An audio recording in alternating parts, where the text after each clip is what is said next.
Good evening. It's Laura Donnelly, and I am here this evening with the Healing Path.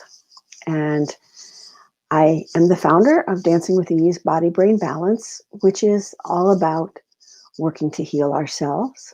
And then I realized how many people I knew who worked in the healing field in various and different areas, different topics, different approaches.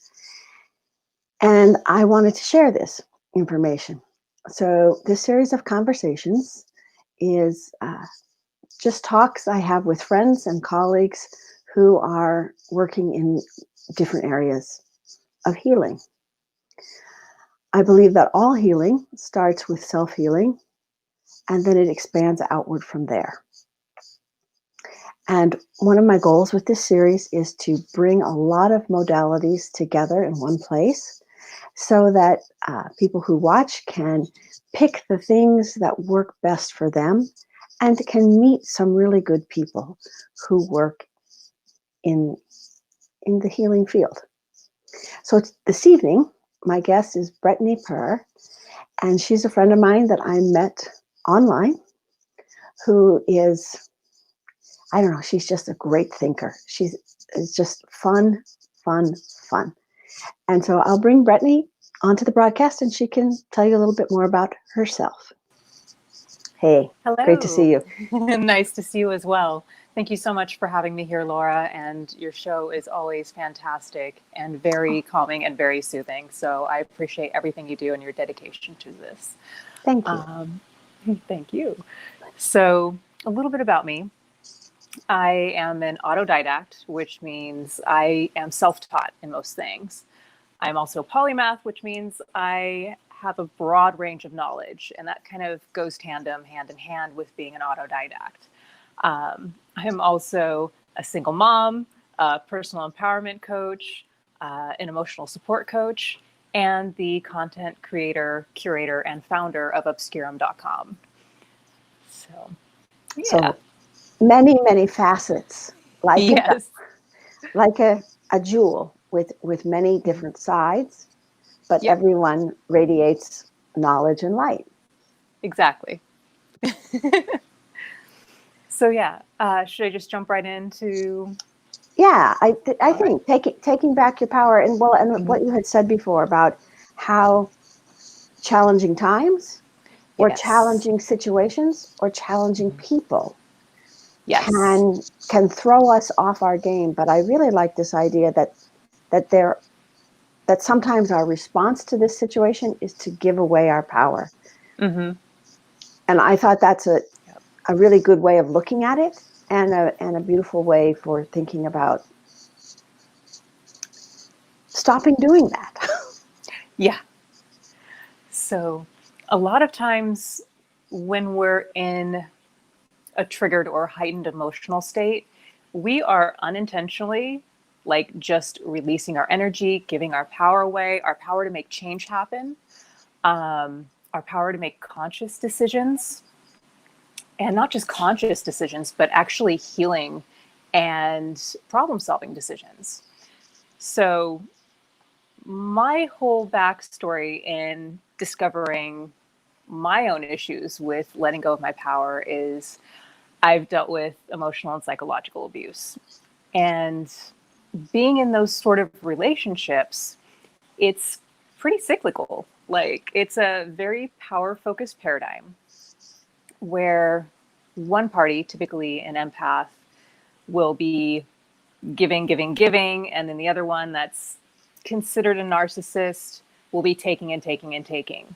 And I put quotes around narcissist because it could not necessarily be categorized as a narcissistic personality type. It could be a variety of different things going on that I'm not qualified to diagnose, and that most people who talk about it or bring up the subject matter don't really go into the fact that it could be something like antisocial personality disorder, borderline personality disorder, and a whole host of other different things and combinations of other things as well.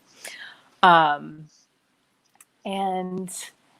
so going on from there, I really had to learn to not only survive, but even after the relationship, because I advocate with this person. So fortunately had an interaction today with the person in question where he tried packing a punch and I didn't take the bait. Like, I didn't get charged up.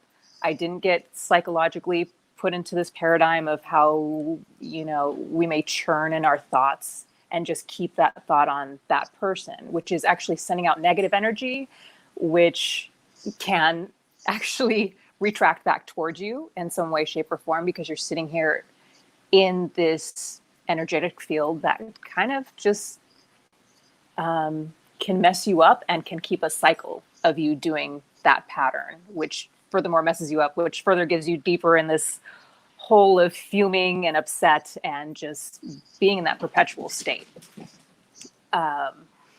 So yeah, as I've tracked my path and healing with this, I noticed today he tried packing a punch and it just didn't faze me. And it actually was a little confusing and a little humorous in a way, because it's a long storyline about this, about like it's on something completely petty about holding t-shirts hostage, where I'm like, and you can keep them, which is the last thing that a person like that expects, because they basically feed off the negative energy.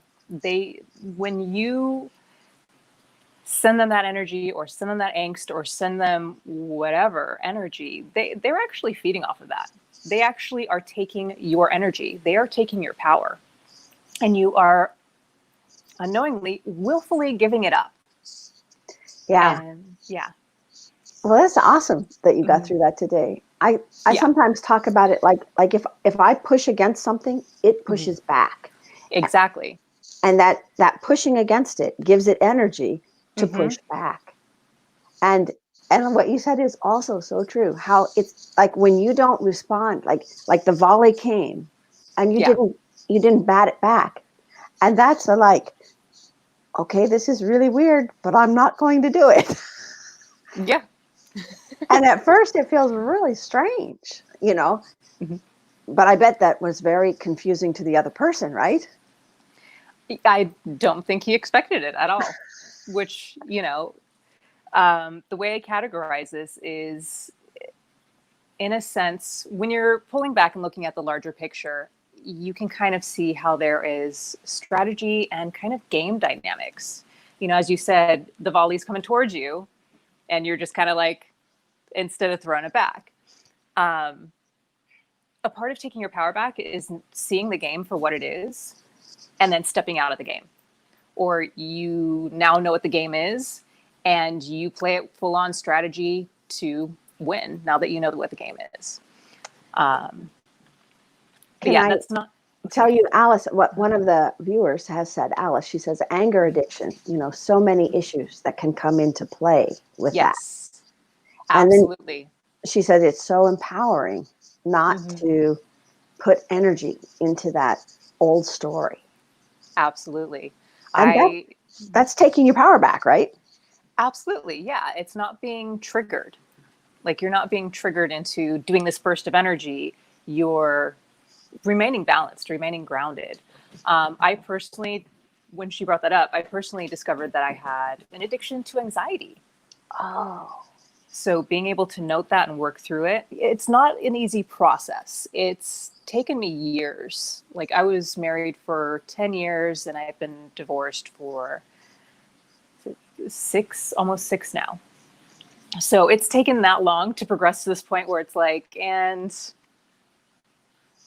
we're done. So, it's definitely not an easy process. And to start, there's so many different areas to start, but it really does start from inside, managing your responses, managing your reactivity. And that's really hard when you're in a traumatic state, because when you're in a traumatic state, you're sunk into this cycle like hardcore. And it takes breathing exercises, meditation, yoga. Yoga is a great one, as a form of meditation as well. It can take a lot of things to help you to regain your balance. And it's very individualized per person as well. For me, breathing exercises actually don't work that well until I discovered this one from Sadhguru, which is called Nada Yoga.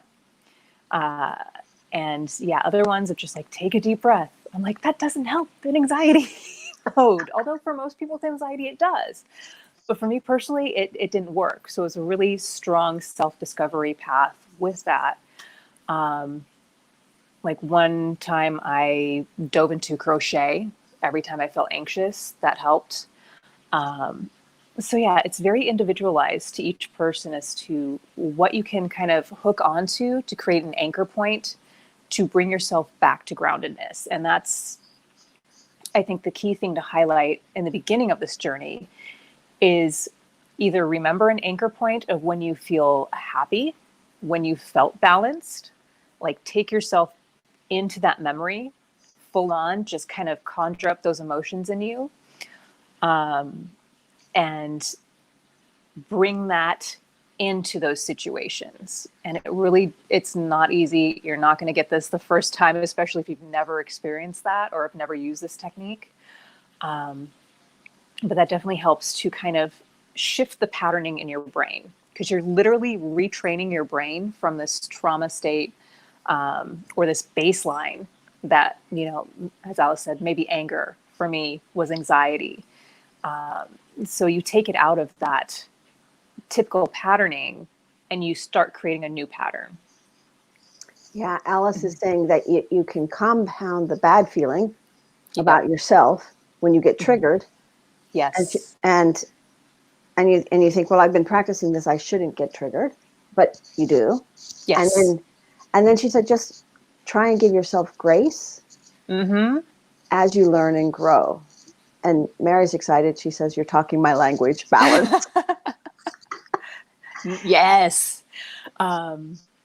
Yeah, there's so many different ways, and it really is distinct for each person. And bringing up the grace dynamic is so key, because it really starts there. It really starts with self-love and self-care, because that's the only thing that's going to carry you out of this in the first place. If you don't have those in like the size of a tiny mustard seed within you, you're going to fall more in love with the anger, with the feelings, than working your way out of it, than wanting to actually heal from that sort of state. And that's actually a thing that who people call narcissists, that's what they're dealing with. That's literally who they are. They've been locked into this traumatic state and they really can't see any way out. So they use these little tactics and manipulations to try to get their way, because they feel so immediately powerless. So it's like, it's the same cycle, almost inverted in a way. Yeah. And yeah, even I've seen the empath side turn into the narcissist, unfortunately, which is really sad. But it happens. And if you don't correct it, that's the course that ends up being taken, is becoming that personality type. I am not to the point or the skill set yet of pulling someone out of that type, because typically they don't want to come out of that. Like, they found their coping mechanism, which is a more painful coping mechanism. Like, it causes more pain than more healing. I prefer the healing modality. So part of this is, well, we've talked about the basics of kind of like seeding your brain patterning and slowly shifting it. This also falls in line with meditation, or not meditation. Meditation is part of it, but manifestation techniques. So as you sit there and meditate on, bringing better things in your life, doing the mantras, those sorts of things, like really feeling it, really engaged in it, you will call more of that into you, because you're more aware of that field. You're more aware of these things in the presence of where you want to be and where you want to go. So you're going to see more of that. You're going to bring more of that into your life, because now you can see it. Whereas before, it's really hard to see. Case in point right now, with everything going down, Black Lives Matter, that sort of issue, I see a lot of white guilt. I've talked to a lot of people that are dealing with that. And I'm like, this is the worst space for anybody to push anybody in, because a lot of people are being pushed into that space, and that is not helpful. And it's a really terrible space to be in, because you feel so powerless that you can't do anything except post these articles that are causing you more trauma. Like I've heard it multiple times, like people just going, and there's this happening to this other, person, and I can't do anything. And I step in and go, look, take a deep breath. Thank you for spreading awareness. Now, here's the next step. Let's get some change to happen. So what can we do? Maybe we can call those police departments. Let's flood them with calls. If they're not investigating this case, if these people aren't brought to justice, and we're seeing these videos, we're being traumatized by this stuff online. We're constantly being inundated with it. Let's move from powerlessness to doing something simple, like a phone call. Doing something simple, like routing with a friend. How can I support you? Doing something simple, just like that. Like, it really doesn't take much, but it does create a ripple effect. Like you can throw a small tiny pebble into a pond, and you can watch that ripple expand nearly throughout the whole pond. That's all it needs. You just need one little action to create such a dramatic shift effect.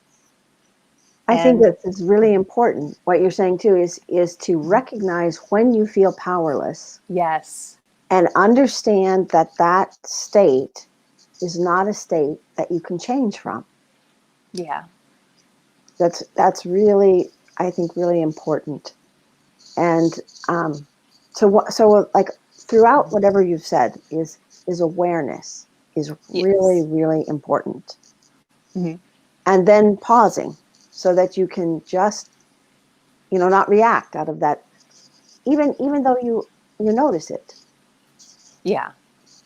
Just take a little bit of moment. And then you said self-care. Mm-hmm. And starting, figuring out, I think figuring out what's making you feel powerless might be, and then can you move away from that in some way? And what you said was really clear. What can you do? Yep. How small? And I think, like we were talking about, one person to one person is massive. Mm-hmm. People can say, well, I just called somebody on the phone. It has no, I didn't do anything. But maybe that's exactly what that person needed. Exactly. And it was a positive step. And maybe they'll call somebody else. And I think you said this on another talk you were on about checking in with the police departments and meeting them as people. Yes. Not thinking of the thing as an agency or, as the enemy. They live in the neighborhood. They're people like us. Yep. They're trying to protect their families. They're putting, and it's easy. What you said is true. It's easy to get so caught up in the huge idea that you feel really lost. Yeah. And so when you want to come back to yourself, now you did mention a different breathing technique besides just a deep breath. because yes. That never worked for me either, because people would say to me, now you just need to calm down and take some deep breaths, count to 10. And I'm like, I would just erupt. That would just set me off. Understandably so. So can you share with us what works for you as a breathing? Is it too long, or do you have something else that you do that moves you into another space quickly? Yeah, so it's like Sadhguru. He has an app. He's actually a great speaker. It's nice to kind of compare things that I've brought up and see him kind of like echo the same thing the more that I've gotten into him. But there's this technique where you have your fingers like this. It's kind of complicated. So you kind of go like this. You're sitting cross-legged. You have your left hand in your lap, just flat like that. And then you plug one side of your nose, breathe in, breathe out, just very gently. Fold this side down, and it kind of meets the other side of your nose. Breathe in, breathe out with your eyes closed, and just do that for, like, I do it for 10 to 15 minutes, and it's just such a euphoric state that kind of comes up through that. So it's like one side and then the other side. Yeah. It's really I'm like, I can barely do this. They make it look so easy. You just got to go. So,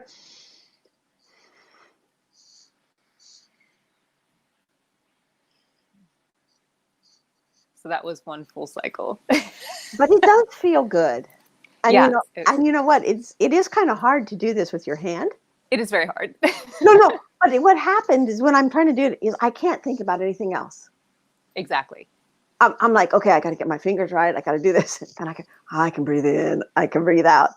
Yeah. And so it is a great, it's interrupt. This is what I was thinking about too. Interrupt the old cycle, Mm-hmm. right? So that you don't Yes. keep going and feeding that old cycle. Mm-hmm. And this ability to interrupt. And I think also what you're talking too about pushing people into a space of guilt. This is, I think, I think it's really hard and really difficult, because after guilt comes shame, and from shame, after a little bit, comes this explosion of anger. Mm-hmm. This kind of, well, we could do something, Brettny, we could do the stages of guilt, like they have the stages of anger. Absolutely. Or the stages of grief. Yeah. Because people, I don't think people think about this. No, not at all. And when we get a certain emotion, then sometimes the emotions stick to us. Yep. And what you were talking about too is like in that situation when somebody says A and you say B and they say C and D, and you're just right, and you're in the middle of that emotional field. That's a habit. You were talking about that too, the brain. Yes. And the emotions can become a habit. Mm-hmm. And certain emotions really fester in an unpleasant way. Yes. And we give our energy to, I mean, you were talking about this too, to envision when you feel good. I love that. How you feel in a good space. Mm-hmm. That just not giving your energy to the bad feeling and looking at a feeling that makes you feel a little more whole, a little bit more balanced. That's a powerful choice. Yes. Absolutely. And it's really an inner choice. Yes. Really, this is all inner dynamics for the most part. So it's like the feeling you're feeling is the feeling you're feeling. It's not the feeling they're feeling. They might enjoy seeing you feel your feeling. Some people energetically can feel it. But yeah, it's within you. That was probably the greatest revelation of emotional and psychological abuse that I had, was the fact that I can't expect anybody else to heal me. Like, that's on me. These feelings, these thoughts and emotions, no doctor can see them. That's why a lot of people who have dealt with that form of abuse, it's harsh. It's really hard. Nobody else can save you. You have to save yourself. There is literally nobody else who can just pop into your mind and be like, hey, I'm psychically here to heal you. I mean, some people can, but it's just not that easy for the most part and for most people. The other thing about what you're talking about, though, is when you start this process and you begin to learn the steps and you start to take your power back, mm-hmm. and you decide to have compassion when you give it away again, because we just know that's how we are. Mm-hmm. We have a habit of giving it away. Some other people might give it away by doing too much for someone else and not taking care of themselves. Yep. It shows up in many forms. But then every time you take it back, that's a little bit of celebration. A huge one, actually. When I first got out of that relationship, I realized how much energy was being sucked from me on a daily basis of just me trying to sustain myself. It, I mean, I could barely function to take care of a household. And all of a sudden now, once I'm out of that relationship, I'm running multiple businesses. I'm a single mom. Like, people ask me all the time, how do you do so much stuff? And I'm like, how? I just do. I don't watch TV. I don't listen to music. I don't spend my time doing a lot of other things. Like, I focus on things that genuinely fulfill me and make me happy, and that, I want to wake up and work on. So, that's another facet of the self-care. And when you stop giving your power away and this energy away, you have much more energy to accomplish so much more in your life, like so much exponentially more. Your thinking is clear.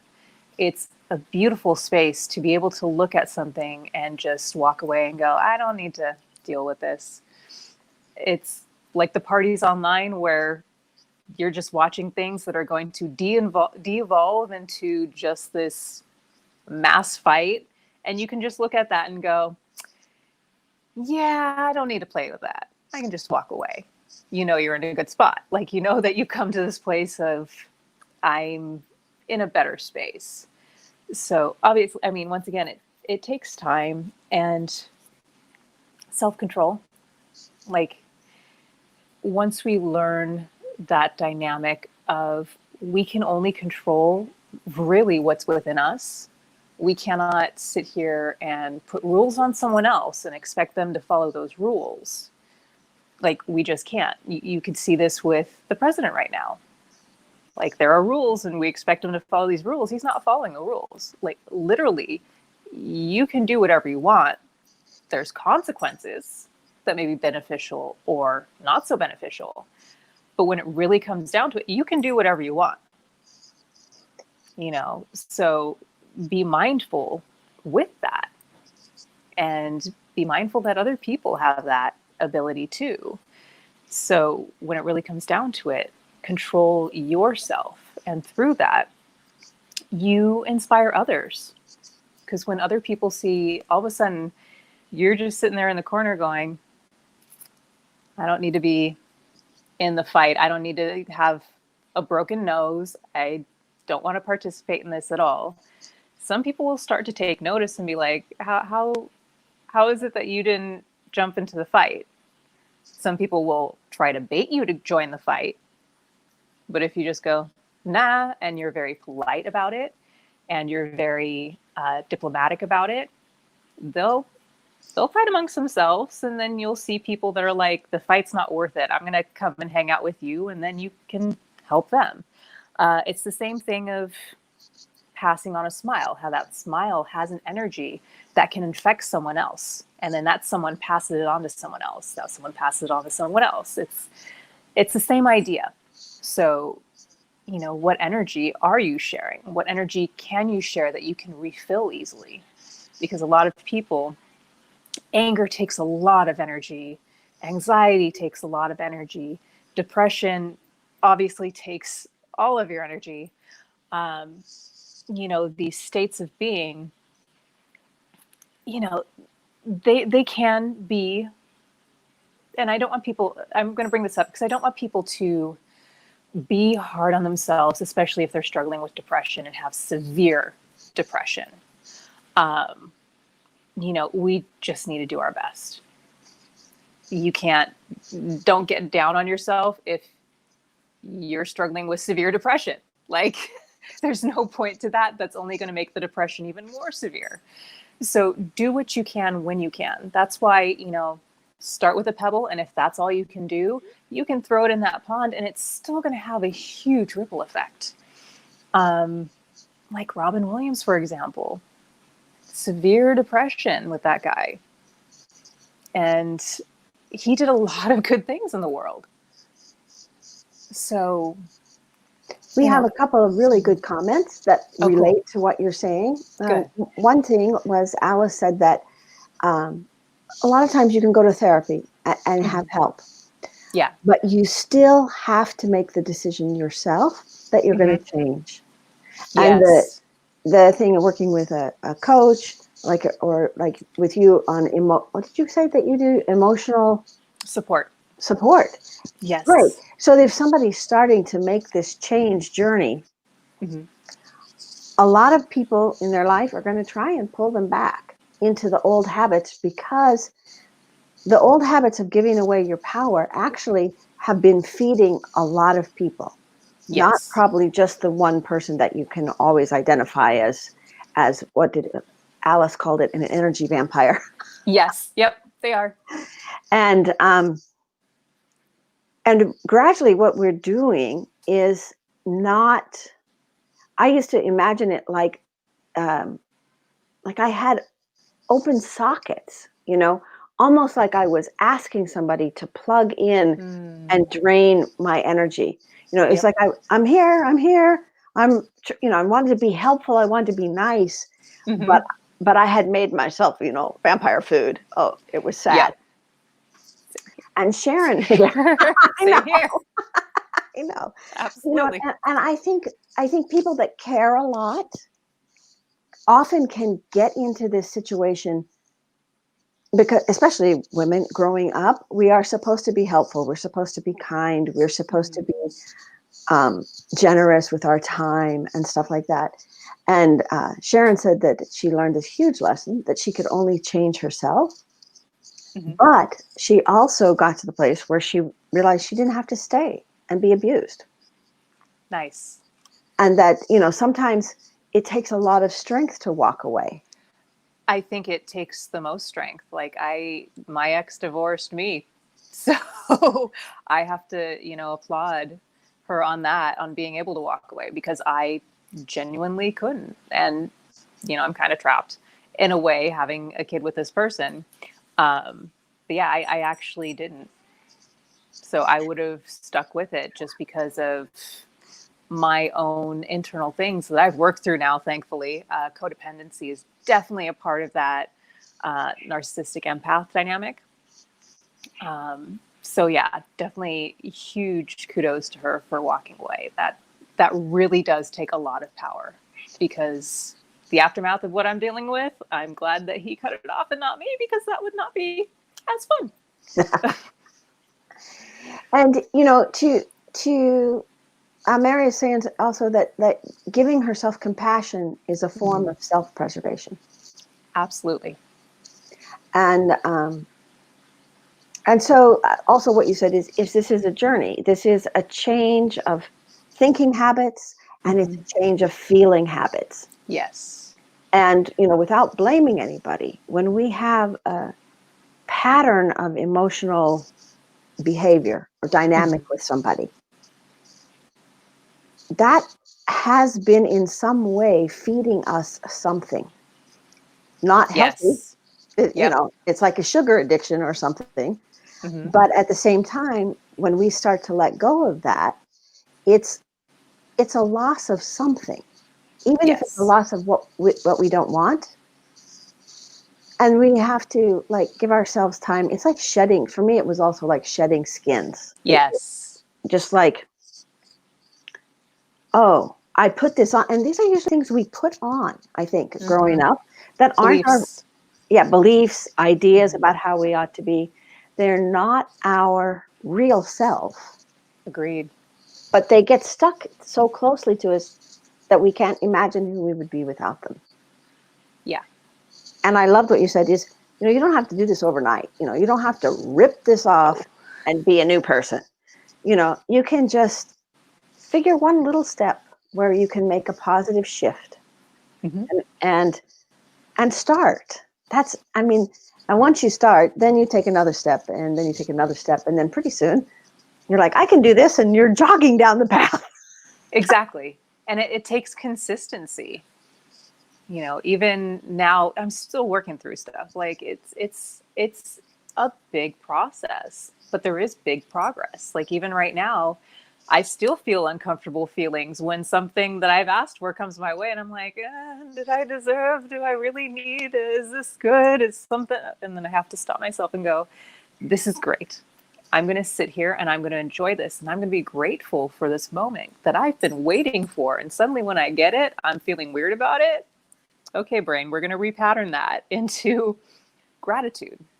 So once you allow yourself to A, recognize, B, start the slow shift, then C, you'll recognize where you're kind of sabotaging yourself a little bit, and then you can bring in gratitude to overshadow that and move through it. And then it becomes like a cycle that you go round and round. Yes. And I kind of like to think of it like a spiral. You know, you pass by someplace you've been before, but you don't pass by it the same way. Exactly. I mean, like today, you saw this person, you had an interaction, you've had thousands of interactions with that person. Yes. Yeah. It could have been, you know, it could, and it did start out the way a lot of others started out. Mm-hmm. But you for sure aren't in the same place. Absolutely not. Yeah. And so that thing comes up and you see it and you recognize it, and then you have the power of choice. Absolutely. Yep. Which is really all we're trying to help people remember. Mm-hmm. You have the power of choice, and you have the, as Alice said, you know, not to react. You have the power not to react. Yes. But I think somehow we're not teaching people that as they grow up. Nope. And I think this is a really powerful place to just be, you know, just pause. Just pause. Mm-hmm. And like you said, sometimes good stuff. You have to pause and let yourself accept good stuff. Yes. This isn't just about the stuff you don't want. You know, Exactly. Alice mentioned something about limiting beliefs, because if we have a limiting belief and we draw something in that we really want, but there's an old thing back there, then we're going to create that push-pull dynamic again. Exactly. And I love this, Brettny. I just love this. It's so lovely to talk to you. I mean, every time we talk, we laugh, we share, we have good thoughts. And the thing I love about conversation is it opens the door for people to, and we had a lot of comments, which was really lovely, to remember their own path and to access things. Yes. I sometimes learn something and it's really good and really useful, and a year or two down the line, I have forgotten it. I don't know if I can only remember 10 things, you know, and I learn 11 and number 1 falls off. I don't know what it is. But then when I come back to it, I talk to you and I'm like, oh yeah, I remember this. And that reminds me to do those steps that really work. Yes. And I think this was just really lovely. So thank you so much. Thank you. We have links in the description for how you can get in touch with Brettny to see what she does. And she, her Instagram, you guys got to check her Instagram. She has the most hysterical cats. You won't even believe it. I don't think I listed them on there, but they are. Oh, email me the thing and I'll add it to it. Okay. Okay, cool. she has her serious self, and then she has her fun self, and then she has her artistic self. Yes. And this is the thing, I also think that we sometimes feel pigeonholed in the world, that we're supposed to be one thing. That's why. and if we're not, we're like, you know, but when we're not, that's when we are our fullest selves, which I think is really beautiful. So you have anything you would like to close with? I'm just so glad you had time to do this and that we could be live. Yeah, no, this is great. Thank you so much. I just want to plug in the cats. Obi was charged on a salt lamp, so he is a healer cat. So I don't know if you want an interview with him. I'm just kidding. No, but this is wonderful. So thank you so much. And I love that, like, with me being an autodidact, I don't have a lot of the right terms all the time. So I love that you filled those gaps so seamlessly to help people to connect with a lot of the content on a deeper level. And I just appreciate that so much. It really made this like exponentially more fun to just have that. Like, it's just been a great level of interaction, even with everybody speaking up. Like, I appreciate you all for watching and for your words, for connecting. Like, this was great. I really feel nurtured by this moment. So thank you, everyone. Thank you, Laura. I really appreciate you all.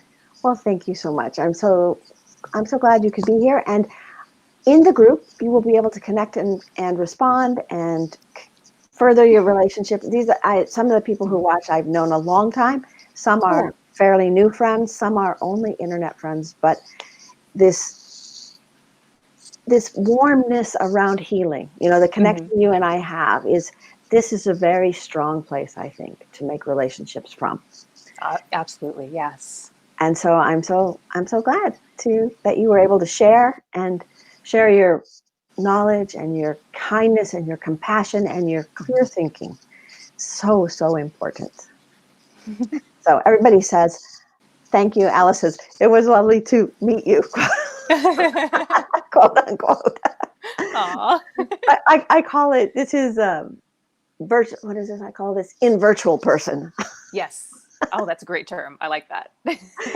So I'll see you soon. And everybody else, just keep commenting, connect with Brettny online and through her website, and we'll see you all in the Healing Path group. Take care. Thank you. Have a good night.